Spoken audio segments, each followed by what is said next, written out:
Selamat malam Bapak, Ibu, dan saudara-saudaraku sekalian. Pastinya malam ini sebelum Anda menuju ke peraduan malam, mari kita merenungkan kebenaran firman Tuhan yang berjudul Satu-satunya Kesempatan. Menemukan, mengalami, dan memiliki hubungan yang eksklusif dengan Allah secara permanen membutuhkan perjuangan yang berat. Perjuangannya terletak ketika kita harus melepaskan segala ikatan dan percintaan dengan dunia dan menempatkan Tuhan sebagai pribadi yang paling berharga dan dicintai. Pertama, sebagaimana kita harus meninggalkan ayah dan ibu dan bersatu dengan pasangan hidup kita. Demikian pula, kita harus menanggalkan segala keterikatan. Perjuangan ini sangat berat, sebab keterikatan dengan mamon adalah ikatan yang nyaris tidak dapat dipatahkan. Namun, yang mustahil bagi manusia itu tidak mustahil bagi Allah. Inilah yang dimaksud Tuhan Yesus dengan mendahulukan kerajaan surga. Hidup ini merupakan petualangan yang hebat kalau diisi dengan pencarian hubungan yang eksklusif dengan Allah tersebut, yang sama dengan usaha untuk menempatkan diri sebagai mempelai wanita yang setia. Suatu kali nanti ketika pesta perkawinan anak domba berlangsung, semua orang yang setia sampai akhir menjadi mempelainya akan memperoleh kebahagiaan yang luar biasa. Kedua, kita menghadapi kuasa kegelapan yang terus berusaha untuk menarik kita masuk ke dalam persekutuan dengan kuasa gelap itu. Hari ini banyak orang yang telah disesatkan oleh kuasa kegelapan sampai tingkat tidak dapat ditolong lagi. Banyak orang Kristen tidak setia yang menukar hak kesulungannya dengan semangkuk kacang merah. Percabulan dengan ayat ini bukanlah percabulan secara fisik atau seksual, melainkan percabulan rohani. Ini hal yang sangat penting. Itulah sebabnya hukum pertama dalam Dekalog adalah agar tidak ada Allah yang lain di hadapannya. Tidak ada Allah lain bukan hanya dimengerti secara adanya Allah lain yang dikenal dalam agama Kristen, melainkan juga ketika hubungan eksklusif dengan Allah digantikan dengan kesenangan dunia. Itu juga merupakan pelanggaran yang berat. Keberhasilan hidup manusia yang sebenarnya atau yang sejati adalah ketika seseorang menjadi kekasih Allah.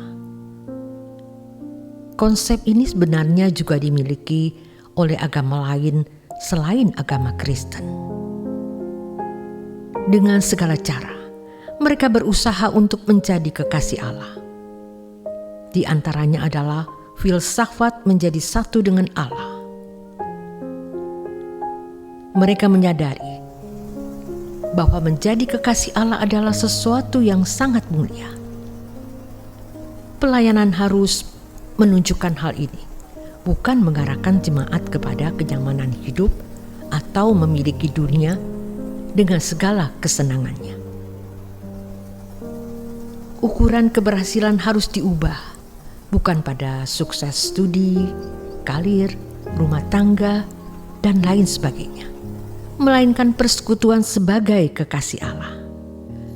Ada seorang anak Allah berkata, "Saya tidak memiliki cita-cita lain kecuali pergi ke Israel sebelum saya meninggal." Orang lain berkata, "Cita-cita saya sebelum meninggal adalah ini atau itu." Tidak salah. kalau ingin ke Israel atau mengingini ini atau itu. Namun menjadi salah dan masalah mengerikan kalau seseorang belum menjadi kekasih Allah sebelum meninggal. Sebab kesempatan itu hanya ada pada waktu seseorang masih hidup di bumi ini. Dalam hal ini Tuhan Yesus berkata, apa gunanya seorang memperoleh seluruh dunia tetapi ia kehilangan nyawanya? Allah menghendaki agar kita bisa menyerahkan hati kita kepadanya secara penuh. Orang yang menyerahkan hatinya kepada Allah berarti mengingini Allah lebih dari mengingini segala sesuatu. Allah menjadi tujuan kehidupan ini. Artinya segala sesuatu yang kita lakukan hanya untuk Allah dan kerajaan-Nya.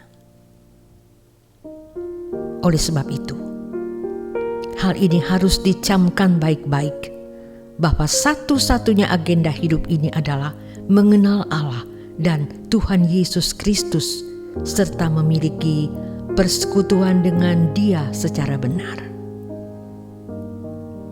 Segala sesuatu yang ada di bumi ini bukanlah kewajiban atau keharusan untuk diraih dan dimiliki.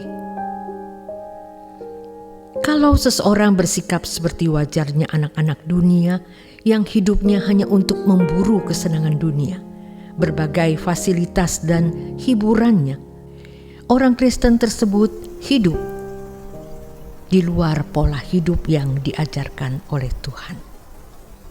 Itulah sebabnya Paulus mengatakan supaya kita tidak sama dengan dunia ini. Dengan berkeadaan tidak sama dengan dunia ini, seseorang barulah layak menjadi kekasih Allah. Sejatinya, disingkatnya umur hidup ini, satu-satunya tujuan hidup yang harus dimiliki dan ditunaikan oleh orang percaya sebagai umat pilihan adalah menemukan sebuah relasi yang harmonis dengan Bapa sebagai anak dan Bapa, dan dengan Yesus sebagai kekasih, sebagai mempelai wanita dengan Tuhan Yesus sebagai mempelai pria. Dengan demikian, hidup di bumi selama 70 sampai 90 tahun ini harus dijadikan satu-satunya sarana untuk mencapai hal tersebut. Segala sesuatu menjadi tidak wajib kecuali menemukan Allah dan Tuhan Yesus Kristus yang mendapat kesempatan dan karunia untuk menjadi kekasih Allah, yaitu anak-anak kesayangan dan kesukaan Allah, hanyalah orang-orang pilihan. Menjadi salah dan masalah mengerikan kalau seseorang belum menjadi kekasih Allah sebelum ia meninggal, sebab kesempatan itu hanya ada pada waktu ia masih hidup di bumi ini. Selamat beristirahat Bapak dan Ibu sekalian. Nikmati malam ini sambil bersyukur kepada Tuhan. Tuhan Yesus memberkati.